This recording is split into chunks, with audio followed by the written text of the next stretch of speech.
Yo, yo, yo, what's up? What's up? What's up? Welcome to Overflow, the Everyday People Show. This is the only show where me, you, your mama, and your cousin too get to come on and just chop it up. I'm your boy RL. This is your girl who? Jenny Jen. Jenny Jen. Yeah, in the All right. building.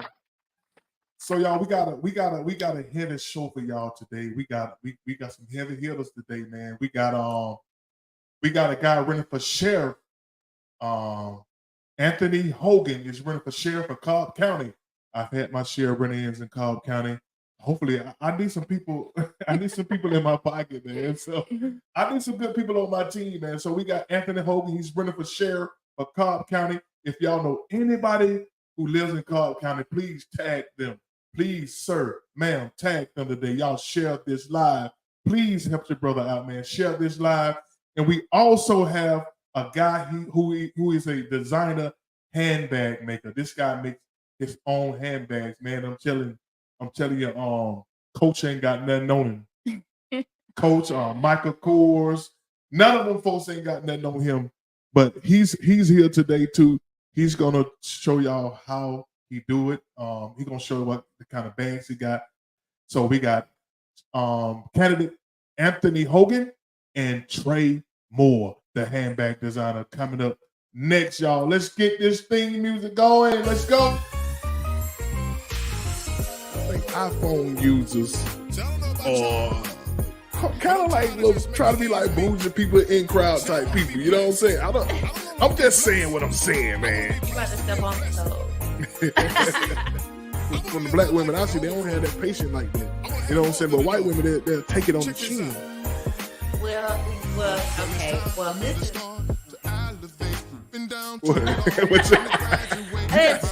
Any of y'all got the Trump Bible? Or the shoes. The man selling. The man. Let me tell you about Trump. One thing about Trump, he's a hustler, man. That boy Trump is a hustler. He will sell anything. A shoe, a stamp, a 3-cent lamp. He naked. He took everything from me. I went from a place of living a life like this to oatmeal cookies. No child born out of my loins will ever be born to poverty. That's what what I'm working on now. As long as I got God on my side, the hater just gonna have to let me fly. And we're back, y'all. Yes. What's up, y'all? This is the only show where me, you, your mama, your cousin too get to come on and chop it up, y'all. I'm your boy RL, and that's your girl Jenny. Jenny. Right. What's up, y'all? Where y'all hanging in? Look, y'all, please, ma'am, sir, please, tag somebody, share this live. We would greatly appreciate if you share this live, and holla at your boy, man. You come in the room, man. Say what's up in the comment section. I want to see who's chiming in today. And don't forget to share, y'all. Please share. Please share this live. Please share this live. How many times I got to say it, y'all? Share this live. Do your boy a favor. What we got today, Jen? What we gonna talk about until our guests pull up on us? We got a lot of stuff we can talk about. Like what? Like what we gonna talk about? Let's talk about. Is it okay for people to just turn up and show out like at all events, restaurants, everywhere, I mean, just like with no boundaries? Like, do you think that that's okay? no, to me it's not okay, but I see a lot. What you mean, like turning up at like? So let's just say you're at a restaurant and they're playing some really nice music, and it's not elevator music, but it's like upbeat music, maybe a little loud.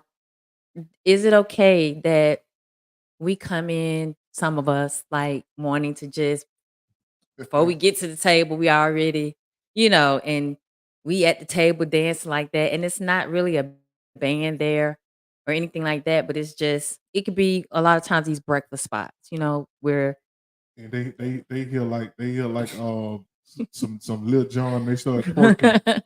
yeah, but I often thought that wasn't cool, because I keep in mind, you have families that come to these restaurants with their kids. Sometimes couples, just people just coming there just to eat. They're not trying to make it like a club atmosphere. And what draw my attention to this too, behind my own feelings about it, there was this man.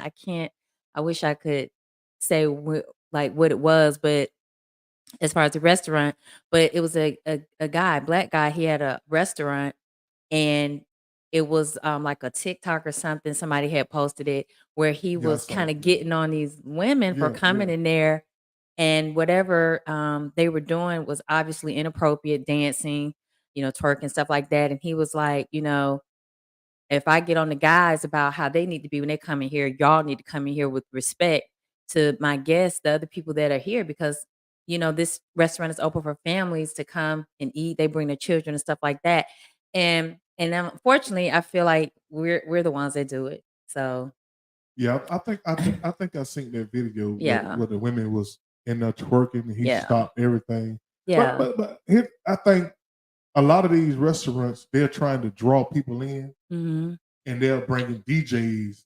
They're bringing DJs in to play music while people eat.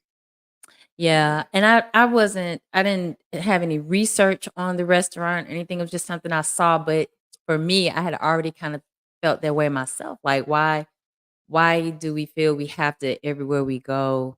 And when I say we, I mean in us. Like, because I think Some of us. well, you know what I mean. But it's like there's a certain etiquette that you have when you go to funerals, when you go to restaurants. It's just the social settings have just it's like there are no boundaries today. We just people come in and do whatever, and it's like you wear whatever whatever you feel like. You do whatever you want, and there's just no lines drawn. And I think sometimes you have to do that for order and for respect. And that's just what I think. I mean, we kind of evolve into that kind of people. You know what I'm saying? Where we just well, every opportunity is an opportunity to have a party. Restaurants, repast.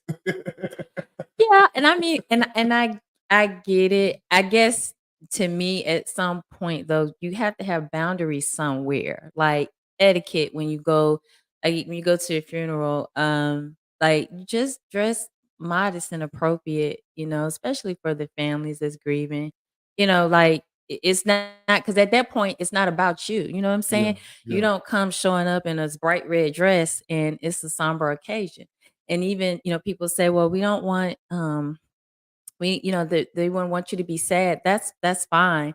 At the same time, there's still a level of respect that you show for yourself and for the family to come in with subtle um attire, and just to be respectful. That's just why that's what I Well, think. well, Etiquette is kind of lost well, today. a lot of people, and unfortunately, mostly is us. You know what I'm saying? We don't know how to adapt to different situations, like Hmm. different atmospheres. You know what I'm saying? You Yeah, don't act the same way at the club like you do at a brunch restaurant. yeah, But they hear music, they feel like they got to do their thing. They got to, you know what I'm saying? yeah. They got to show people what they twerking with. So I just feel like there's a generation of us that lost the desire or will or way to just be the example and to train our the younger ones how to be. And see, that's the key part right there. You Right. said an example. And y'all, if y'all watching, y'all please share this live. Please share this live. We ask y'all one favor. Please share this live. And that's the thing. That's the thing. You saying teach the young ones, but who gonna teach the old ones? Who taught the old? You know what I'm saying? Yeah, You can't teach. somewhere we got somewhere something missed. Like we missed a generation of us that just don't that just I don't know, just put it all threw it out the way. I guess what I'm trying to say, you can't teach nobody what you don't know. I agree for sure. I totally agree. You know, they say when in Rome, do what the Romans do. Right. But that etiquette thing is a pretty much a thing of the past. You know what I'm But it saying? shouldn't be. I mean, it shouldn't be. made it that way. It shouldn't be though. It shouldn't be, but that is what it is, you know. But like you said, a restaurant owner, you know, that ain't the kind of establishment he wanted to be running. Right. But when people come in, they gonna act the way they normally act everywhere they go. Some people act that way everywhere they go, and they just can't help it. Yeah. You know what I'm saying? A lot of people don't know how to act differently when in different environments. Yeah. You know, you can't act the same way at a ball game like you do at a play. You know, you go to a play, Right. you don't act the same way in a play like you do at a concert. Exactly. And a lot of people, you know, they don't get it. So I don't know what can be done with it. Well, it's just a conversation, you know, like you can start, of course, in your own family and, you know, create the understanding of, hey, this is how you do, because you just show it. I mean, when I was coming up, when we had deaths in the family, I mean, it made perfect sense. You wear dark colors. Um, and it's just symbolism of mourning, and it's okay to mourn. Like part of um you know, the celebration of life is the mourning, because you will miss them. And it's not that you want them to come back and be in the same state they were in when they were sick. It's not about that. It's just you just miss their presence in your life. So there's that sadness, and then you just never know what the family members are going through within themselves. So you just you know, celebrating is a way of, in memory and conversation, talking about them, what you remember about them, you know. And it's just, I don't know, I just think there's a way to do it as far as like the etiquette of it. Well, you know, we gonna turn up out the house. We gonna turn up after the funeral. You know that. I mean, yeah, these are people even with everything we do now is turn up time. You remember when they used to have baby shower? These used to be just for the women. Oh, of course. All Yeah. the women just used to get together and have a good time. You know what I'm saying? Now it's a party atmosphere thing. Yeah. You got the men there, and you got Yeah. the women there, And the children, and and it's the children, drinking. and it's drinking and party music. Every opportunity is an opportunity to party for us. You know what I'm saying? Everything we do is a party now. And I think the only to me what is kind of like about it, in my opinion, is that, you know, you just don't leave room for differences and intrigue of, like, you know, y'all see us at a baby shower, and it's like there's no more wonderment about what we do at baby showers. Like, not that it was a big thing that we were doing. We were just giving gifts to the woman. Y'all been doing. Y'all been doing that all the while. Y'all been leaving us out the party all the while. If y'all gotta come in, y'all please come and put the comment in the comment section. I would love to know what y'all think about what we're talking about. Proper etiquette in different places. You know what I'm saying? Like, do you turn up everywhere? You know, is everywhere as a place, an opportunity to turn up? You know, like, this is what we do now. You know, even the graduations. You know, when they had graduation, they called the name. The first thing they said, I don't know why they keep saying it. Y'all hold all your applause. Hold all your applause to all the names are called. And for us, it's a competition, baby. This is, you know what I'm saying? Junior don't graduate. We didn't think Junior was gonna graduate. Right. So I kind of get the excitement from people. Yeah. You know what I'm saying? They love one to graduating, and the principal told everybody to hold all your applause. That's the last thing you need to be saying, man. Just, he come out better saying, y'all please applaud 3 seconds or something. You know what I'm saying? Well, I just, you know, like I said, I get all of the excitement about anything, but I just feel like you should have some type of, you know, just some boundaries. I don't want to say rules, but just have some type of order. I guess that's the word I'm trying to find. I agree. Because to a certain sometimes, extent, though. yeah, but You know. we want order when we go to certain places, because when things get out of order, then what's the first thing we start complaining about? Oh, they should have had lines over here for this. You know what I'm saying? Like, when something Yeah. chaotic happens and something happens to somebody, then that's the first thing we want to start complaining about, what they should have did, what rules they should have had. You see what I'm saying? Yeah, I feel Okay. what you're saying. Gotcha. Yeah. So listen, y'all feel free to comment anytime y'all want. Y'all would love to know who all's out there watching. Y'all drop a name, say hello. Y'all in the building, man. When you come into my house, say hello. You know what I'm saying? Y'all say hello when you come in people's house, man. If I come in your house, I'm gonna speak to you. But y'all feel free to comment, man. Y'all like to come on the show and chop it up with your boy and your girl. You're welcome to do so. But please, ma'am, sir, share this live with everybody. You know, we got a guy running for sheriff. He's a candidate for sheriff of Cobb County. And he's from Bankhead Court, man. Y'all know how Cobb County was, man. So we need some people on our team, y'all, Bankhead. So y'all better y'all better tell your people in Cobb County to tune in to the show today, man. It's a guy, Anthony Hogan will be on. He's running for sheriff. If he wins, he will be the youngest sheriff only the second African American to win that position to be sheriff. And we got a couple questions. He's gonna tell us his platform, what his plan is for the crime and everything that's going. Crime is everywhere, man, all over the country. People keep trying to say it's the major cities, man. It's the small towns now too. So Anthony Hogan will be here, candidate for sheriff of Cobb County. And we also have a fashion bag designer, y'all. This guy makes some fire bags, man. I'm talking about fire, y'all. I'm talking about in their personalized bag. He's gonna tell us more about it. These bags are handcrafted leather bags. And I'm talking about Coach and Michael Kors ain't got nothing on this dude. Trey Moore will be in the building. But we're gonna hold it down until our guests get here. We got another topic. Have y'all heard about the money that $2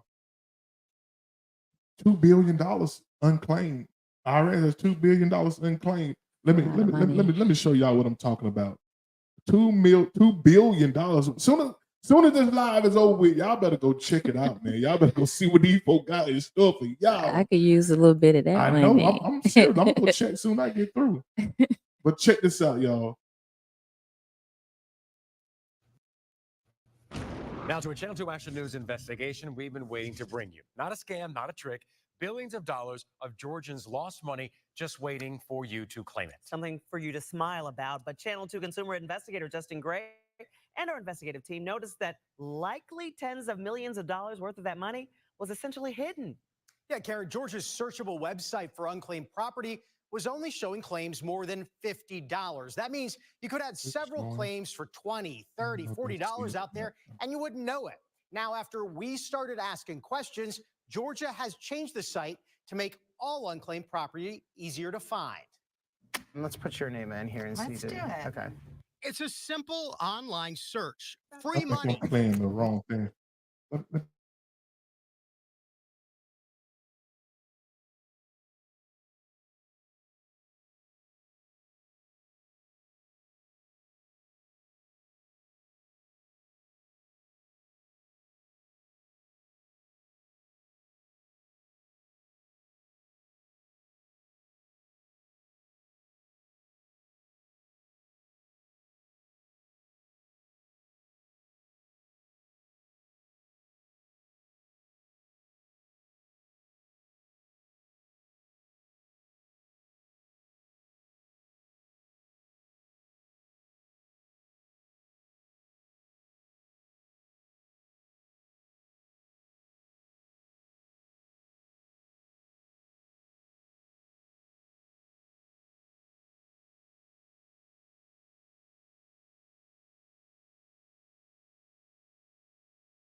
Okay, y'all. Hopefully we're back. Hopefully we're back. Sorry about that. But we had some technical difficulties. We had a few technical difficulties. I tried to upload a video, but I was just shut everything down though.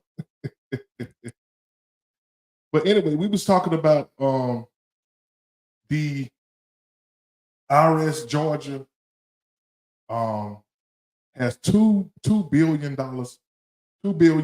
unclaimed, y'all. And I'm gonna put it up here so y'all can see the website.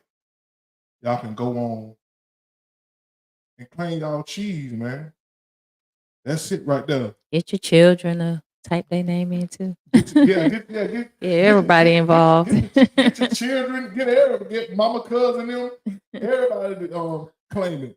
Look, I'm gonna try it again to play this video one more time. I hope it works. I'm gonna try to play this video one more time.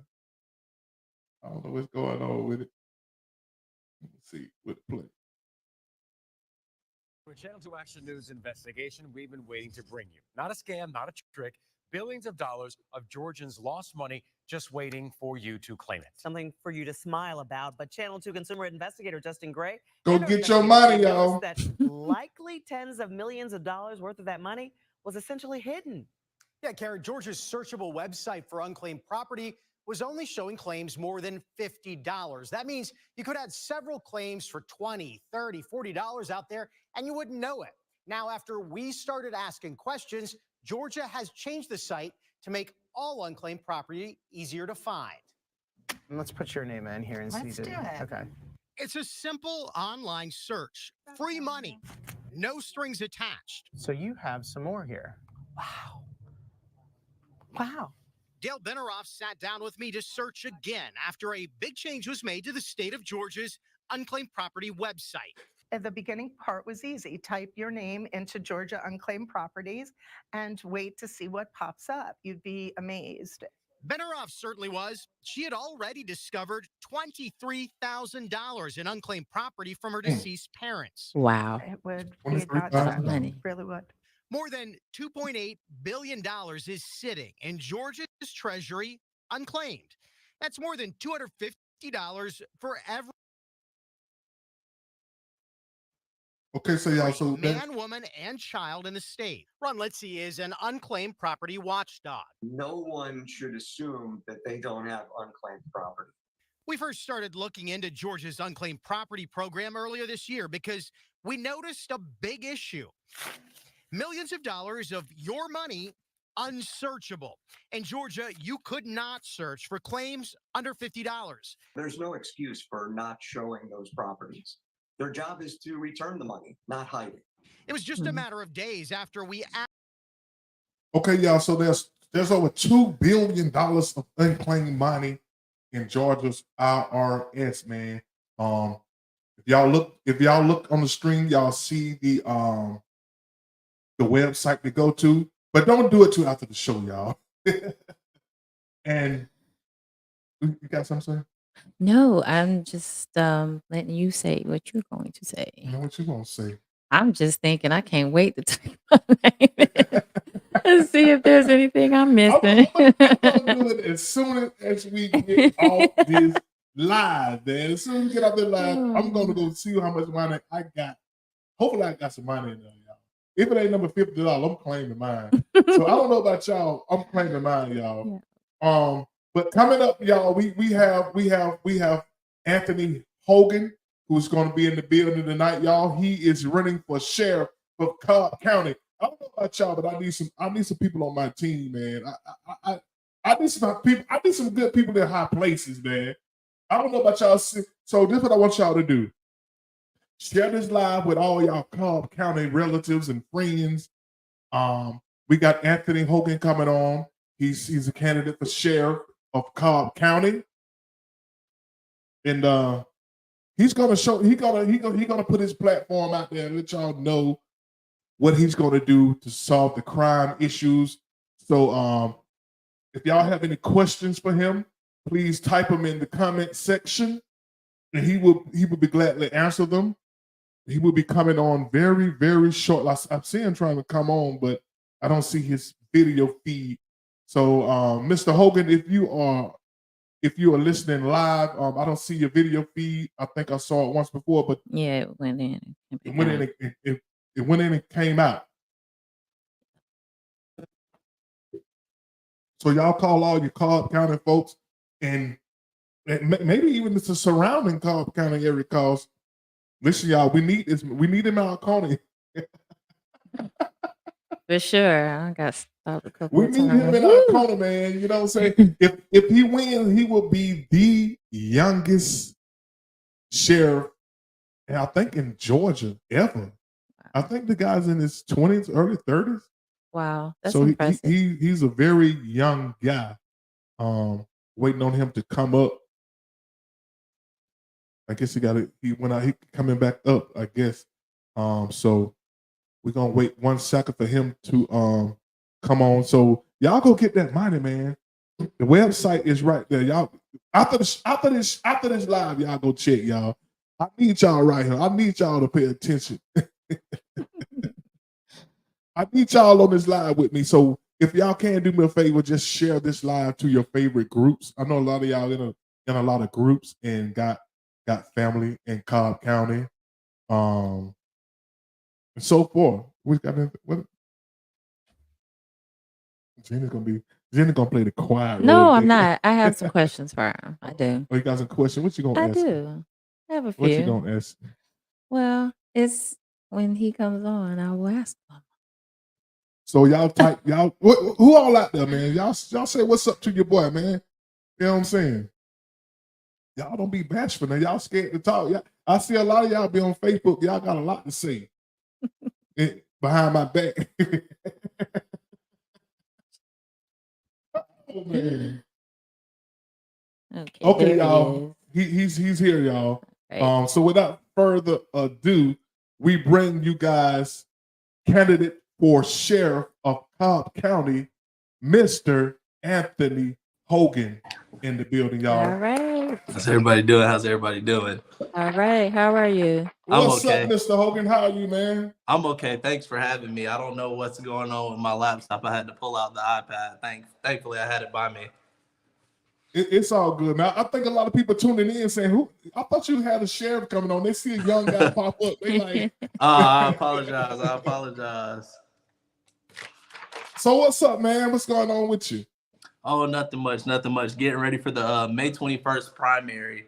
It's been a heated race. I've got a lot of backlash being so young, running. 28 years old. I do have a really good resume. When you talk to, my older constituents, they want me to have a little more years of experience, although I've worked at the local, state, and federal level, something my opponents haven't done. So it's getting interesting. It's definitely getting chippy out here.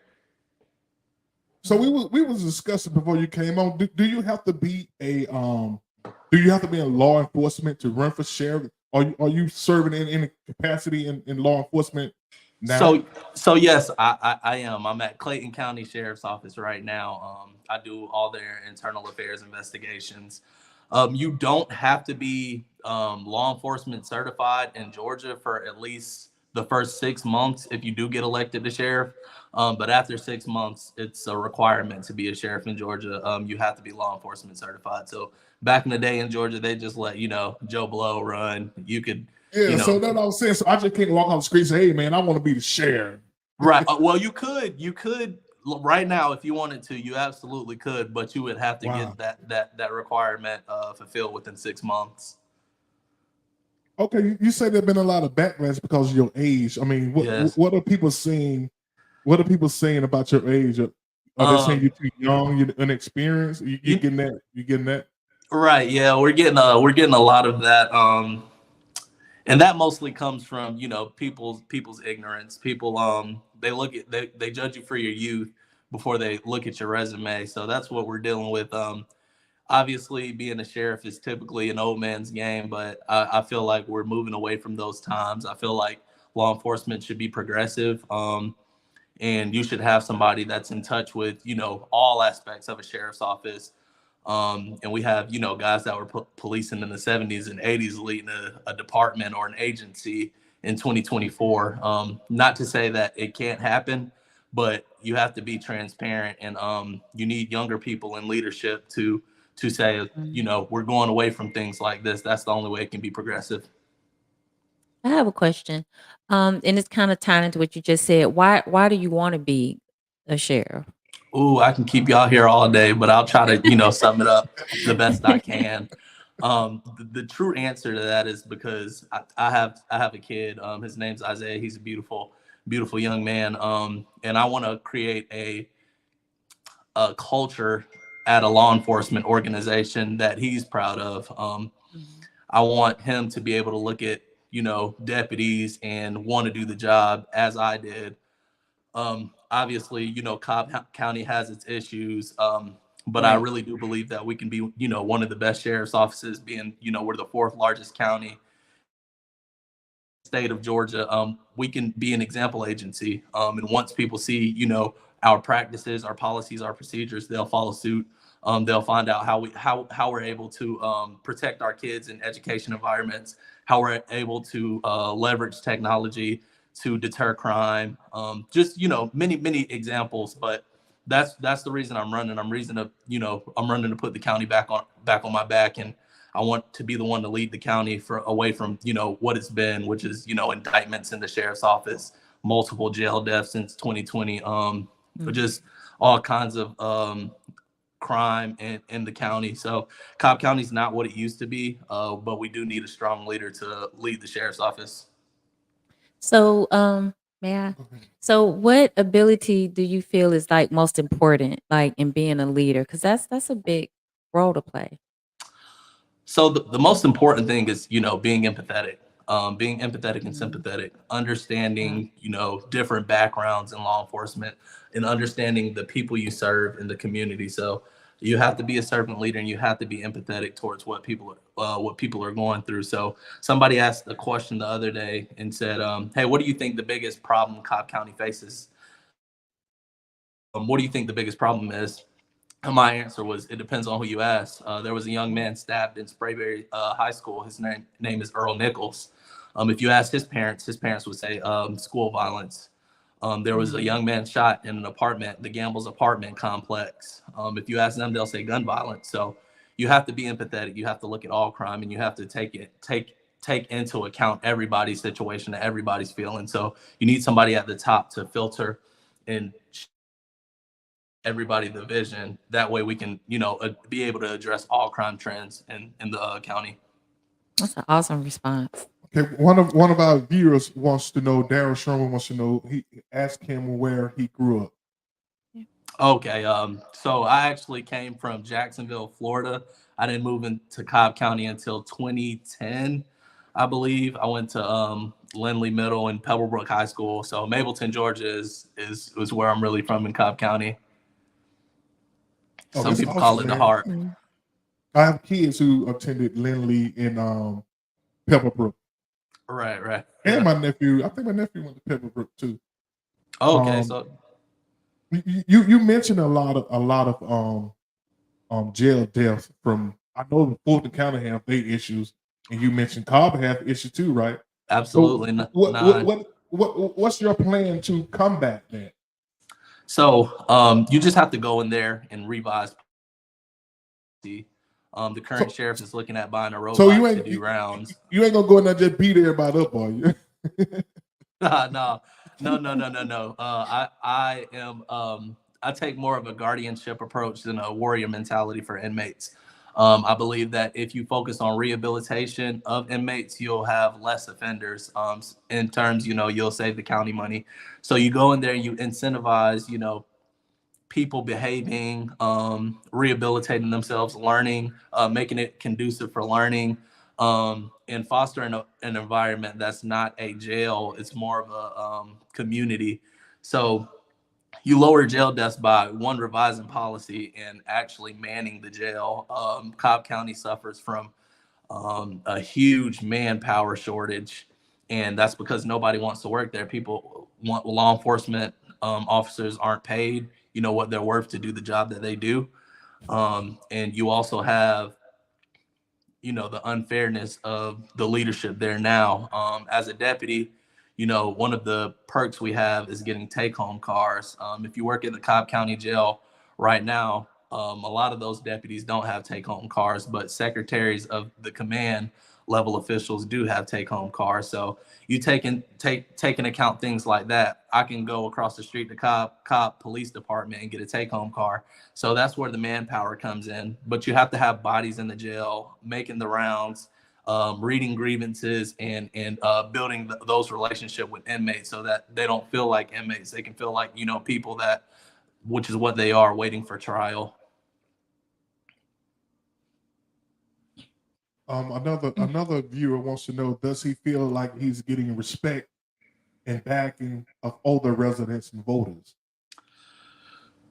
So not we definitely get our respect from our older community, our elderly community. But again, my age is off-putting when you see someone at my age and you don't know my background. You tend to shy away from a younger sheriff. When I speak with most older people, they're adversaries and in the beginning of our conversations. But shortly after the conversation's finished, after we, agree on problems, not only problems, but solutions, they tend to become advocates of me. So we are getting the respect of, the older generation, but that's only because they're finding out that, my resume outweighs my opponent's resumes by, pages and pages. And I say that as humbly as I can. I'm very young, but I've done a lot.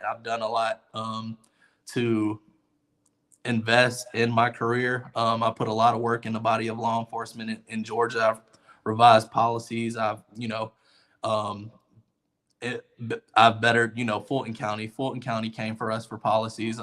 Clayton County came to us for policies. It's so much that I've done that you can't just take away from me, and my opponents know that. So, but the older people do understand that.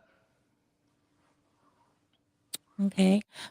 This is, if I may ask this, so like unfortunately, like when we look at the news, we'll see stories of, police activity when they're arresting people that seems to be unjust. What what kind of measures would you take to ensure like police accountability and their conduct? That's a great question. We got that last week as well. I'm actually one of the only candidates that have voted for a community peer review board. And what that is a board of, let's say, 25 community members. After any reports of injustice or uses of force, complaints, any kind of complaints, it goes to the Internal Affairs Division. I do firmly believe that you have to have an outsourced party, a third party investigating things like that. Okay. And not only a third party, let's get the community involved. Let's see what the community thinks about this, because that's the only way we can get better.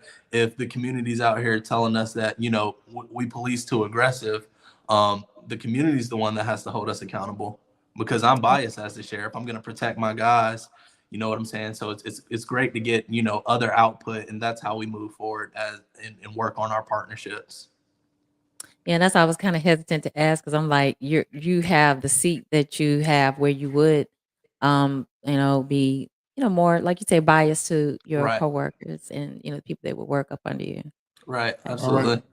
A viewer, Vincent Bo Parker said, Cobb County has always had a reputation of being tough on crime. What is your take? What is your take on curbing or handling the gang activity amongst the youth? That's a good question. So I work for the GBI Gang Task Force. I prosecuted some of the larger gangs in the state of Georgia. That goes from the cartel to Bloods to Hell's Angels. We've done it all. So what I notice is where there's crime, there's typically a gang behind it. Now our youth, I spoke about engaging our youth like they've never been engaged, creating programs for our youth.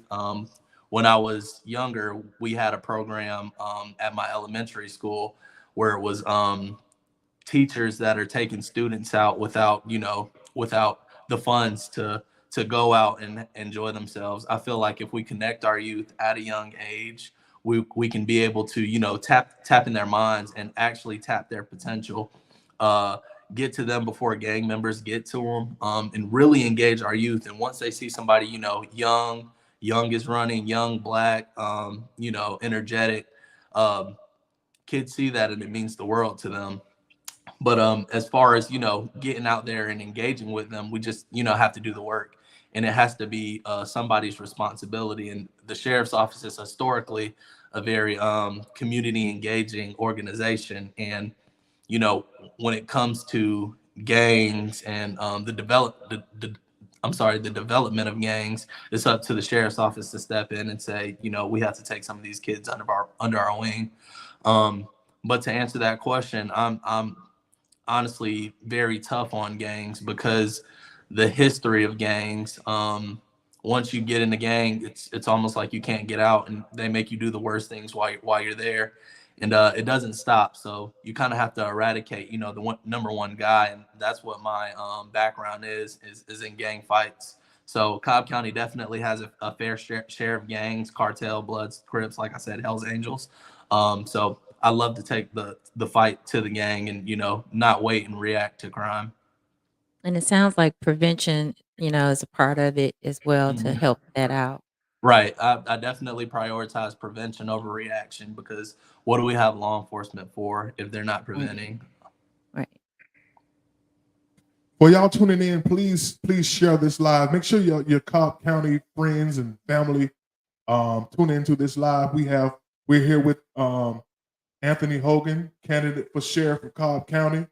And Mr. Hogan, I appreciate you coming in. No, I appreciate y'all. Man,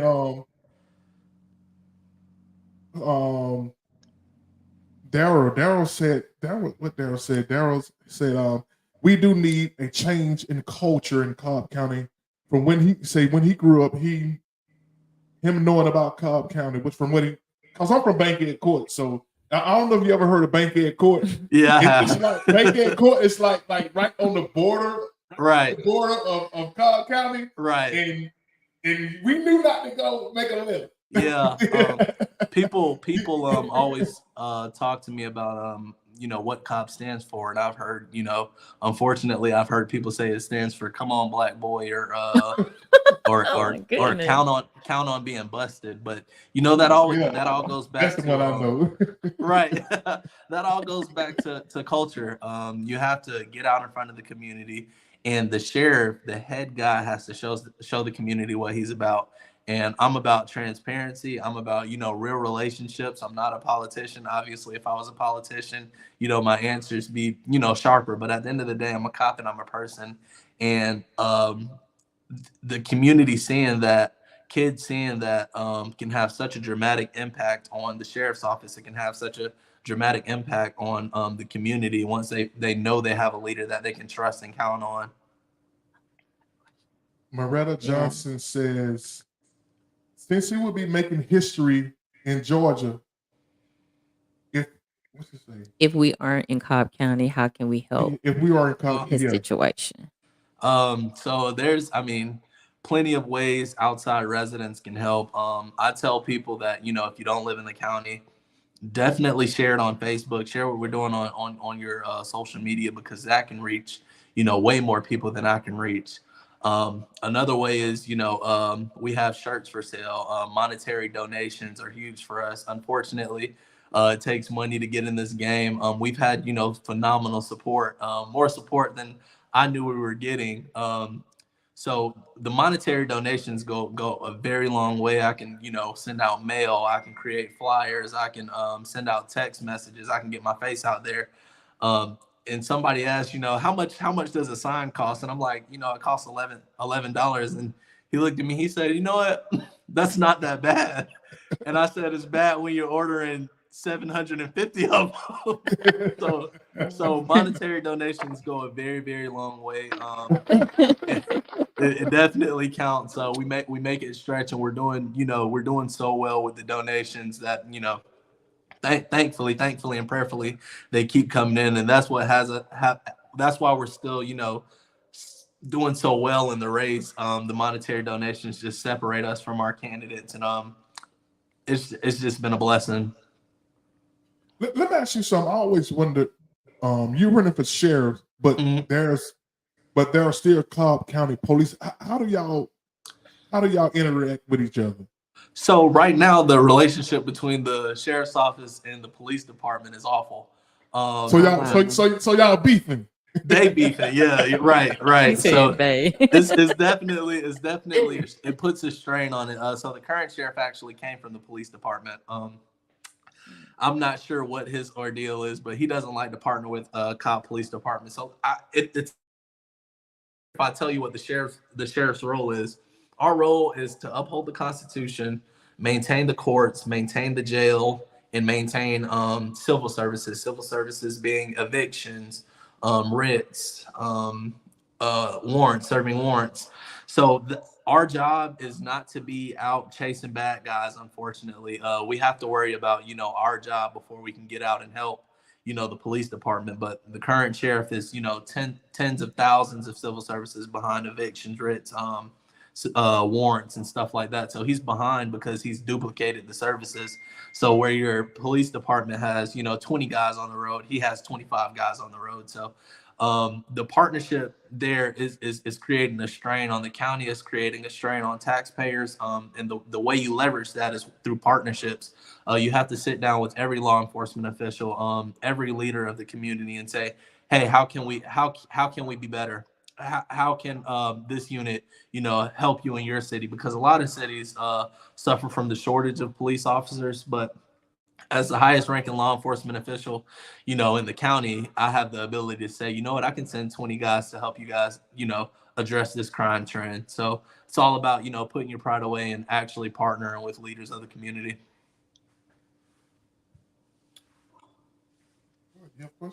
I don't. I think I've asked all that I could think of to ask, and So what would you say is the biggest issue that the new sheriff that you will be facing coming in as sheriff of Cobb County? What would be the biggest issue would be right. My biggest issue is the school safety. After the stabbing at Sprayberry, Earl Nichols and his family, keep them in your prayers. He's still in pretty banged up condition, stabbed over 8 times after the McEachin shooting. After the situation with Lindley. My top priority is securing our children, making sure they have a safe environment conducive to learning. And that just consists of sending more deputies to school, sending at least 2 deputies per school zone. That means partnering with organizations that will provide innovative technology. We've talked to a company called QuickLert who are willing to outfit our schools with kind of an innovative metal detector that it detects knives, guns, it detects fights, commotion, and you get all that in real time to a tablet or phone. So that's going to be a huge game changer. And again, it goes back to prevention instead of reaction. So the first 60 days in office, I plan on, the KCS initiative is what it's called, the Keep Children Safe initiative. I want to crack that open, get that done 60 days in office. And that means a lot to me because even though I'm not in Cobb County, I respect that as far as like that being a goal because I'm a school teacher and I work in Douglas County, so I get it. Okay, absolutely. So that's important. And once people see, hey, it's a young sheriff in Cobb County. He's actually, one of the first sheriff's offices to do this initiative, and people are going to see that it works. 10 pounds or whoever's the next sheriff, they're going to want to know how it got done. And everybody's saying, hey, people have tried it before, but it's never been done. And it's the easiest thing in the world to me. It's coming up with a comprehensive plan. And if it fails, you try again. And I think our kids are worth that. Absolutely. What is Darren? Darren asking, what about them losing Mableton to them? What? Mableton? Filing to be their own they're trying city. to yeah. So Mableton being its own city, I mean, it won't put that much of a strain on anybody. It'll actually help, Cobb County Police Department and Smyrna Police Department. If they can get their own police department, that'll be a huge game changer for the city of Mableton. It'll bring more money to Mableton, and obviously it'll be a safer community than it already is. So I'm all for Mableton having their own police department as long as it's not a tax burden. They've been talking about that for years. I think that'd be a great, investment. Back to the youth. In my opinion, I think they. I don't have the records in front of me, but it seems like the youth are the biggest drivers of crime. I mean, pretty much all over from absolutely from car thefts to school shootings, to fights all over at Six Flags and stuff like that. So, what kind of what is there any way you can implement a program for youth to get them off the street as much time as possible? Do you have anything in the works for that? Yeah, absolutely. So there's no way to legally keep them off the streets. It'd be way easier if we could. But we've talked to companies that provide data that show crime trends. They're called heat maps, and it shows you where younger people are migrating to. So let's take Six Flags shooting. Let's use the Six Flags shooting as an example. In that technology, we would have been shown that there were 1,000 kids at Six Flags through the heat map. And what I'm able to do is I'm able to dispatch deputies because you have to be fluid. And blue lights and sirens are a huge deterrent of crime. It's one of the the older fashions, but it works. If I go into an apartment complex with my blue lights on, people leave that area. that area is 10 times safer than what it was before I got there. So implementing those heat maps, tracking movement, going to places where there's high traffic like Cumberland Mall, Six Flags Drive, the Battery, putting blue lights in the areas that make sense is a huge part of deterrence. And I believe that if we had blue lights in that area, I believe there was only 4 deputies. If we had more blue lights, that situation wouldn't have happened because, again, people are less likely to offend with law enforcement nearby. Okay, Mr. Hogan, go ahead and make your final pitch to those who are tuning in and who will see this later. Your final pitch on why you should be Sheriff of Cobb County. I appreciate that. I appreciate y'all having me again. Again, I like to highlight I'm not a politician. I'm a cop that cares about the county. I see what everybody sees. I see that, the county's beset by crime. I see that manpower is an issue, and I see the fiscal irresponsibility of command. What you get from me is you get energy and innovative thoughts. I know my age might be alarming, but I've been doing this job for 8 years. I've been in the military for 10 years. I've over 2 combat deployments, all at a young age. Please don't let my age deter you. Take time, look at my resume, look at what I've done in this body of work. Definitely do your research on all candidates. Voting is May 21st. We'd love your support. My website is up. It's hoganforsheriff.com. On Facebook, we're Hogan for Cobb County Sheriff. You can support and just share as much as you want. Share. That's how we're going to get a lot of bites, and that's how we're going to win the election. I appreciate y'all having me. All right, Ms. Hogan, we appreciate you coming on, man. I'll make sure I'll let all my Cobb County friend residents know that it's going to be a new sheriff in town. And listen, please. Honestly, I don't think your age is a problem. I think because if older people ain't been doing the job, that means that's not working, right? It's just, say it louder. Maybe somebody say it louder for the people in the back. Somebody young and innovative, need to take over. That's what I was thinking. Right. Exactly. A quote my granddad used to tell me is he used to say nothing changes if nothing changes, and he would follow up and say historical precedent shouldn't take advantage of future practices, which just means just because we've been doing it this way doesn't mean it has to continue to happen. And the best way to change things is change things is to change things. So he hit the hammer on the nail right with that one. And I always tell people that nothing changes if nothing changes. So you're absolutely right. And let me say this: you're 28, right? Yes, ma'am. You're not gonna be 28 forever, so I don't think it's a Right. problem. Tell him I got a birthday in November. Tell him I'll be older by November if it means anything. Okay, y'all give it up for Anthony Hogan, candidate for Sheriff of Cobb County, the Cobb County, y'all. And I listen, appreciate y'all. y'all go vote for Anthony Hogan, man. I need some people in high places on my team, y'all. And that thing, if y'all call me, I can call Anthony and say, look, Anthony, my boy over there. Right. Hey, man, but appreciate you coming on, man. Appreciate it. Give it up for Anthony Hogan. Yeah. Appreciate y'all. Yes. It was nice talking to y'all. Appreciate having you on. All right, brother. Best wishes, man. Yes. Yeah, Wish you absolutely. well. Have a good one. Peace. Thank you. All right, y'all. Anthony Hogan, candidate for Sheriff of Cobb County. And like I said, man, I grew up in Bankhead Court, like right at the border of Cobb County. You cross that river, you in Cobb County. And everybody in Bankhead Court knows, don't take that left. Don't take that left, man. You better go right, go back toward Atlanta. So that was Anthony Hogan, y'all. Y'all go to his website. Y'all share, man. We got to get brothers across the line sometime, man. We can use somebody young. We need that youth. The brother seems like he has a head on him, man. He didn't come across as one of those mean sheriff. You know what I'm saying? Yeah. One of those sheriff that what his name cares. Marlon sang about when he said, "I shot the sheriff."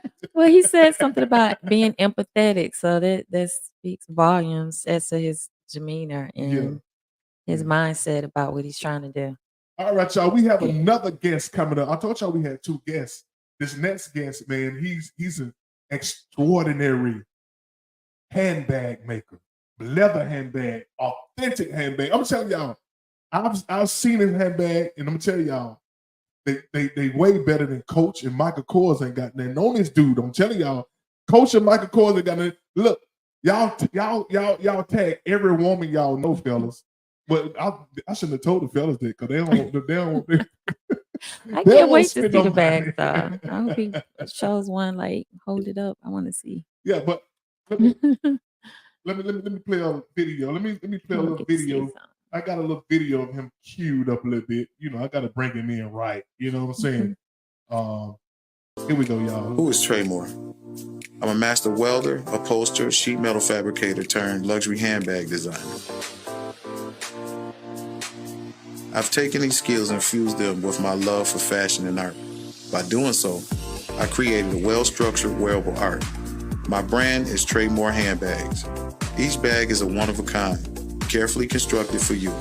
After each masterpiece is created, the pattern is burned, ensuring each bag has its own identity.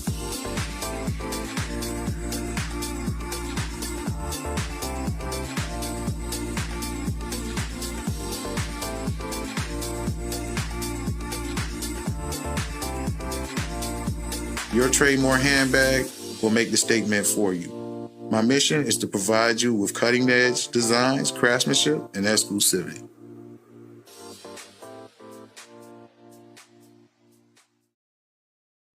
Yeah, y'all like them bags, don't I y'all? saw some nice ones. Well, without further ado, y'all, ladies and gentlemen, Mr. Trey Moore in the building. All right. Thank you for having me on your platform. I appreciate you. And we appreciate you coming on, brother. Those some cool handbags. I got a quick question, Yeah, real she can't right wait off to the answer bat. question. So you're telling me that there is no person, no woman that can have a bag that's like somebody else's.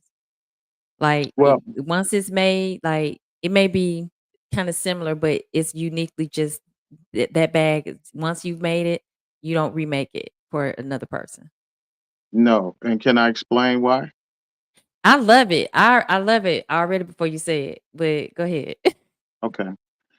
So when I'm making bags, it's off the top of my head. Somebody might call me, a client might call me and just tell me an idea. And I'll take their idea, their energy, and just run with it. And So I what? like that. I like that because I didn't mean to interject, but I'm so excited about it. It's because it's like when you have something, that's really nice, and then people be like, "Oh, where you get that from?" And it's nice to be able to say, "Ain't nobody else got this but me. It's an original."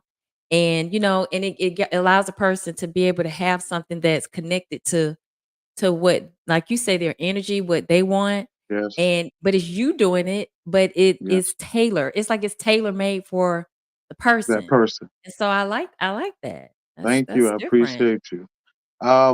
So the way my process go is it would be more difficult to duplicate a bag versus just make it. Because now I have, in order to make a bag, I gotta hear the idea. Let's come up with the concept. Let's make sure it functions properly and have all the compartments and accessories that a bag, would have and more. And then feel like it's real. All right. Now, when I go to the sewing machine in the lab, I create the pattern. So I just scratch it out on a piece of paper, but they're dimensions. So it's mostly measurements.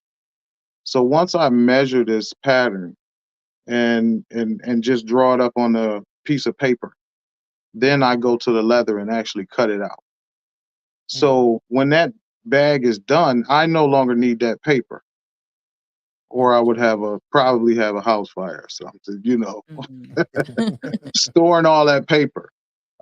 So I just get rid of it. I'm not gonna make it again. It can be similar, but never the same. Right. Yeah. Gotcha. I like that. And it shows And diversity. yes, Mhm. I have 5 sisters, so Oh yeah. Trey, where are Y'all you? done fought over a lot of stuff, especially A lot of earrings. sisters. She got a lot of sisters, man. Oh my goodness. So Trey, where are you originally from? Are you from the Atlanta, Georgia area? Or you? I'm originally from Rochester, New York. And You know what? I kind of figured you. That's you. I kind of figured you was a New Yorker. Mhm. I didn't know for sure. Because yeah. that ain't some dude from Atlanta get into. You know what I'm saying? Making handbag. It's funny you say that. Back in the days, I started sewing when I was 12 years old, and I'm 49 now. So when I started sewing, it wasn't something that a guy would do. And I used to just say when the kids asked me in high school and stuff, where you get it from, I went up to, Manhattan, Delancey, the garment district, and I bought it. And, Wow. one day over the years, one day somebody asked me, well, where did you get this from? And I just said I made it.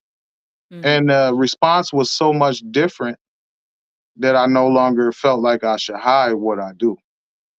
And as Mm. a kid, I grew up with that confidence of knowing who I was as a designer and a person.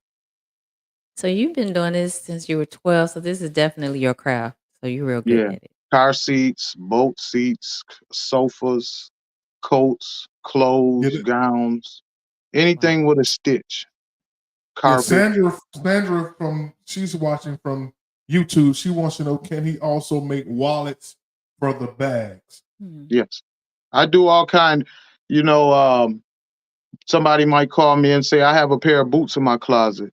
And I just hate a client the videos are on my wall and stuff. But, I don't know what to do with them. They've been in the closet. They're great boots, but they're just black and they're bland.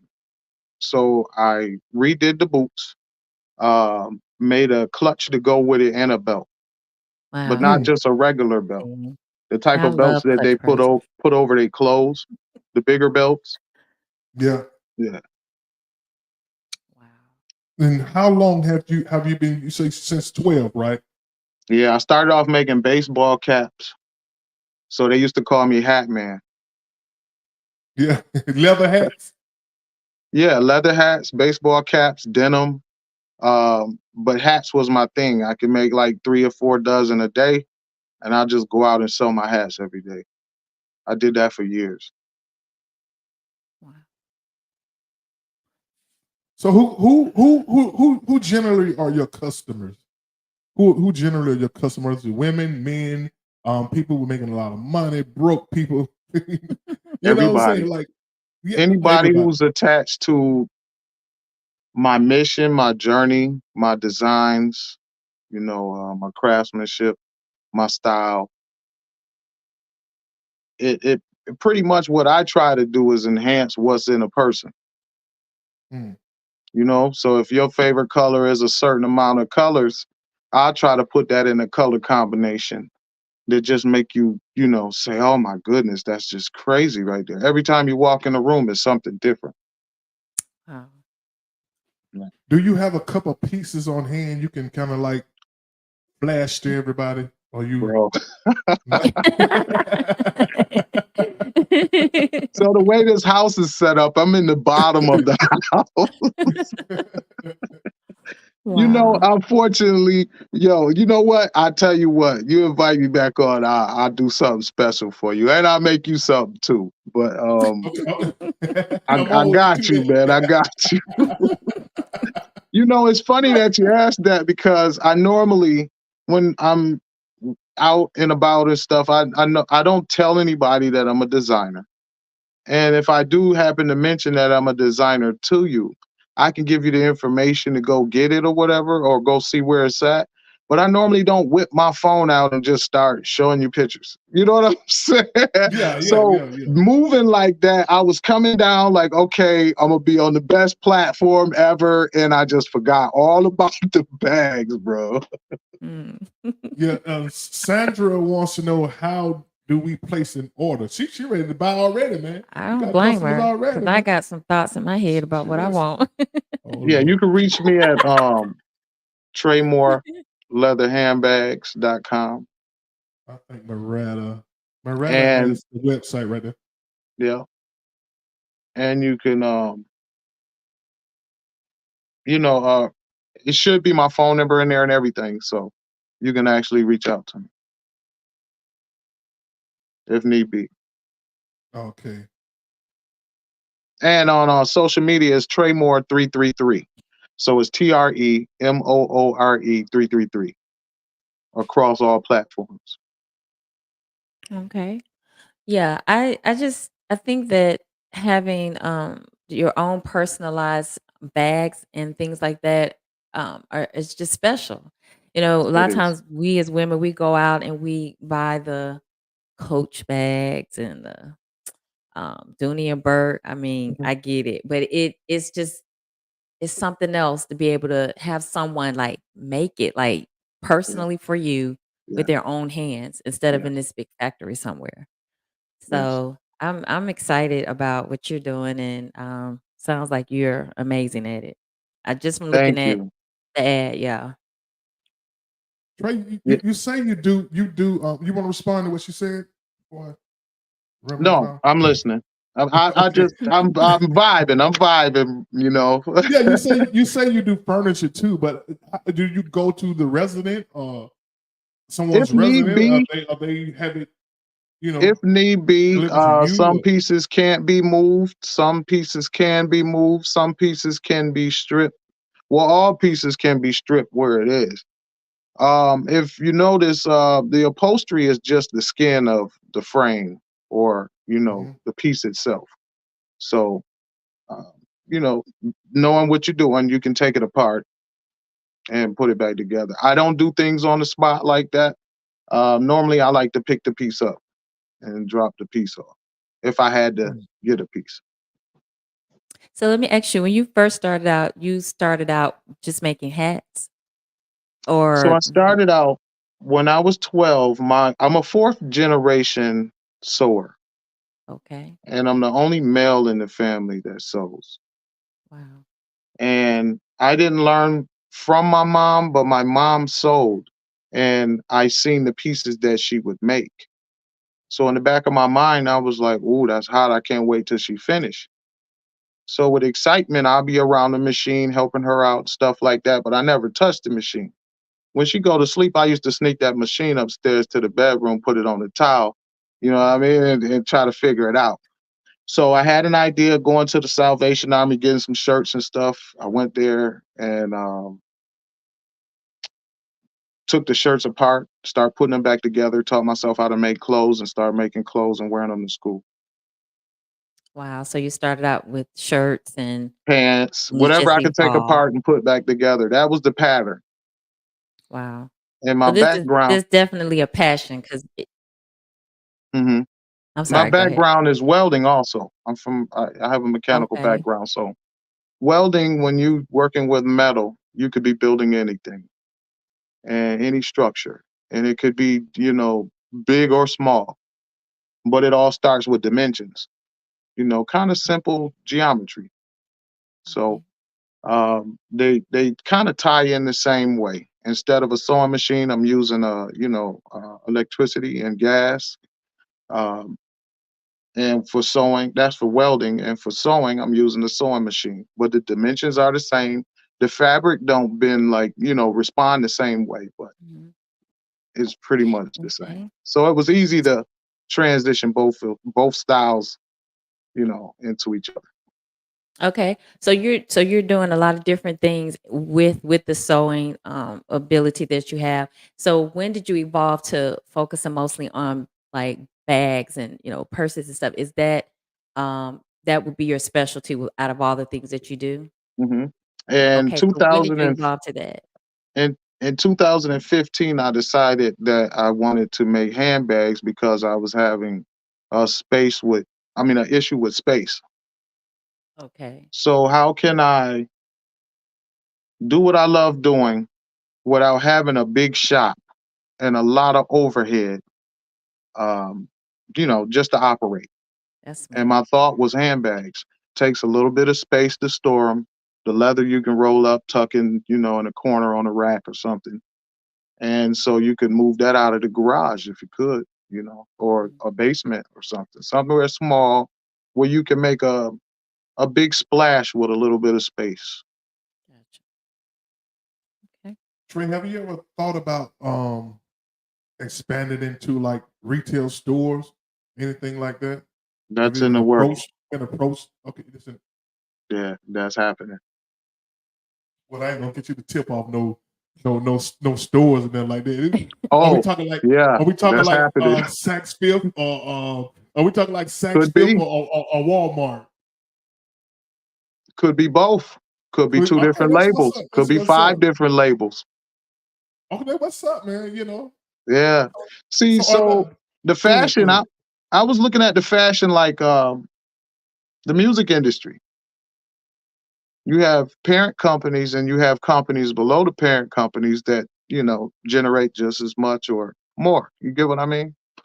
The Mhm. parent company is always going to make more, but I Yeah. just want to do that. I want to start it off with I do so much. So I don't want to block myself in with just handbags because I have amazing coats. I have amazing everything if I think about it and I make it. So I want to kind of expand on just my products that I design. And mainly just like put your brand itself and then whether it's coat, a purse, And you know what? Hey, who's to say I'm not in a high-end car doing the leather seats for them? Right. Right. All Wow. the possibilities are open because of what I do. Yeah, yes, absolutely. Man. So if you expand, do you have a work? Do you have a crew in place to help fill those orders? Do you have workers? Who's helping you make these bags? Is it just you making them? I'm the everything, start to finish. I do all my videos, I do my marketing, my advertising. I'm a one-man show. But that is opening up being that, Moretta is good at what she do. And I had a chance and the opportunity to meet Moretta in the first place. And so things are gonna open up. I just have to position the brand the way I need to before I make the next step. Awesome, man. Because I think you Yeah. already got an awesome brand. I Mhm. like that TM Yeah. signal. Yeah. That's going to be iconic. Thank You you. know, and what is the turnaround on a bag? If I say I want a bag today, what's the turnaround on it? It depends. Um, Sometimes, depending on your design, style, how much detail you want in the bag, all of that add up. Like kind of like when you go to the produce aisle and you just kind of pack a bunch of vegetables and fruit in the cart. That when you get to the register, it's a little different. You know what I mean? Yeah. So if you want different colors, um, a lot of detail, accessories, pockets, the leather might be dyed. Everything takes different times. Each job is different. So the fastest I've made a bag would be between 1 and 3 days for something simple, and for something more detailed and probably the highest piece that I have, that will probably take about a couple of months. It's well worth it, I'm sure. And I hand It take stitch. that long. I hand stitch. I mean, like I really take care of the leather. I condition the leather. I make sure it's straight. Um, I haven't had any complaints when people had my bags for years and say it still stand up the same way and act the same way. And that's because of the leather that I select. I don't use handbag leather. I use upholstery leather. Okay. So it sounds like you don't have to do repairs ever. No. If you know, I haven't had a repair. That's good. Yeah, I'm gonna do them if you ever have a repair. I'm definitely guaranteeing that. That's Right. my piece. Okay. Might send you another one just for your trouble. Wow. So Trey, why should a woman? Why should a woman? What makes your bag more unique? Why should she buy your bag instead of a Coach or a Michael Kors? Pitch it to her like you pitching it to her. You She walking up to a shouldn't. woman. She shouldn't buy Yeah. it. She shouldn't buy it. Let me tell you that straight off. No pitching nothing. You shouldn't buy it. Unless you love what I do. You know who I am. If you want to learn about me, you can. But I'm not pushing it to nobody. You know what I mean? Because this my spirit soul, man, my passion. I'm 49 years old. I've been doing this my whole life. I know who I am, so I don't ask for anything, when it comes down to how I market. I don't be in people inboxes or sending out reckless emails and all kind of guerrilla tactics to move my bags. If it move, it move. If it don't, it don't. I'm doing what I love to do. You know what I mean? So let's say per se, Trey.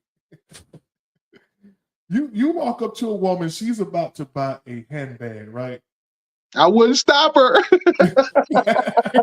That's awful, right? I wouldn't stop the lady. Let her shop in peace, man. But you know how we do it in ATL. We hustle down here, man. Hey, listen, Yeah, you hey, know what? sister, I'm a little shy, man. I don't if you don't like see what I do and reach out or something like that, I might reach out to you, but that's because we all in the same circles. If I mention something to you or hey, I got a new bag coming out, you kind of wanted to see it anyway. You get what I It mean? But speaks for itself. yeah, I let my work speak for itself. That's exactly what I was trying to find. And you know what? I get the whole thing where you say you're kind of shy, and so you don't push up on people. Mhm. I used to be a Mary Kay consultant, and I'm telling you, Yes. I had a hard time walking Yes. up to people. So what Yes. I would do is I would have parties. I would wear the makeup. I would wear the perfumes, and Yes. I sold more Mhm. just not not saying anything. I would just hold the parties, or I would just be somewhere and wear the products, and that's how I made all my sales. I And was kinda shy. I was like, I hated walking up to people like, "Here's my card." I was like, yeah. "Ugh." That But I was get called it. being in the right place at the right times and Yeah. seizing the opportunity at that moment. Yeah. But Yeah. I don't think Trey toting purses So Hey, I told my wife purse anytime she need me to. I grab it off her arm. That look too heavy. Let me get that.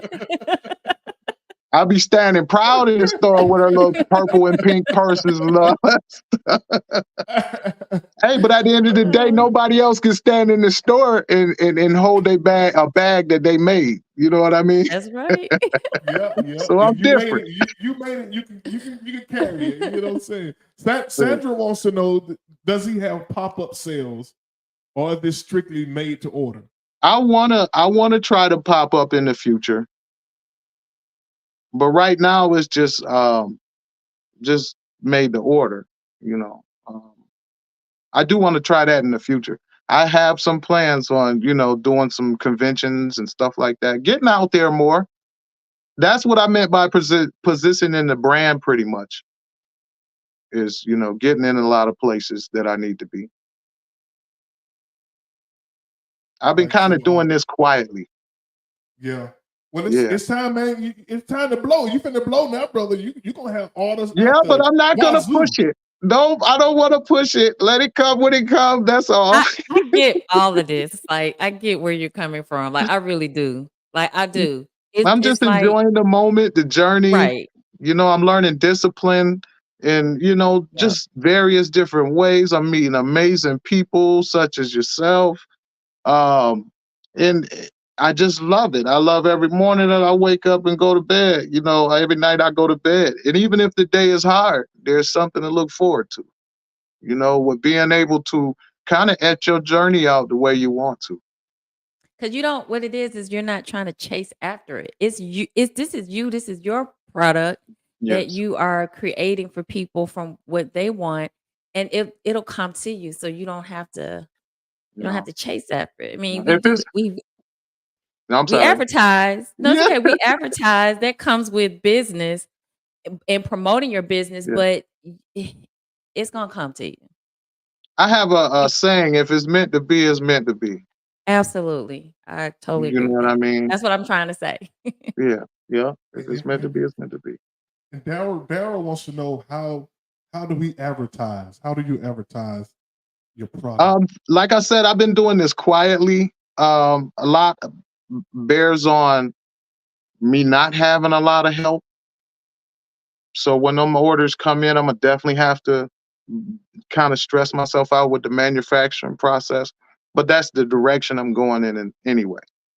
I want to have a few different things that I do. Like if you can't get a handbag made, I want to be able to. You still be able to go to a certain store and buy one.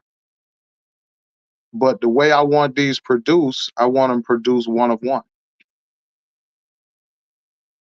And that's different. That's It's different.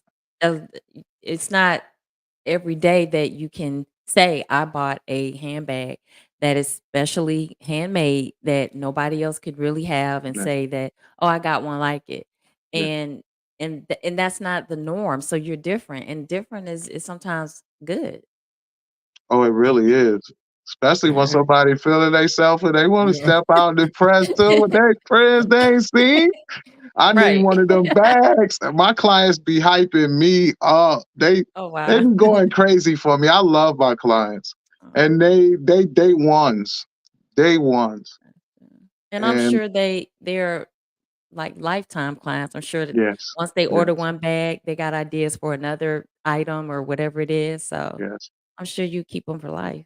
And a help in any way will fly out to me if I need them to. They like just super supporters. So, Wow, I'm just appreciative. that's So amazing. Trey, if I go on your website, if I go on your Instagram, if I see a bag I like, and I say, Trey, I want one of those, you gonna tell me that's a no? No, I'll make it. I'll make it. I'll make it just the way it look. But something about that bag is gonna be different. You Yeah. want Oh, this okay. bag. The bag happened to be white and black. It has 2 pockets. It's a tote. Or no, it's a crossbody bag. So let's change the shape. Let's add more pockets. Let's change the silver out. We got to change something. The last one looked like this. You get what I'm And saying? I get all that. Mhm. My mom used to make wreaths, and she had a flower business. So Yeah. she used to make wreaths, and she used to make the things that go over like your windows, Yes. like a window treatment.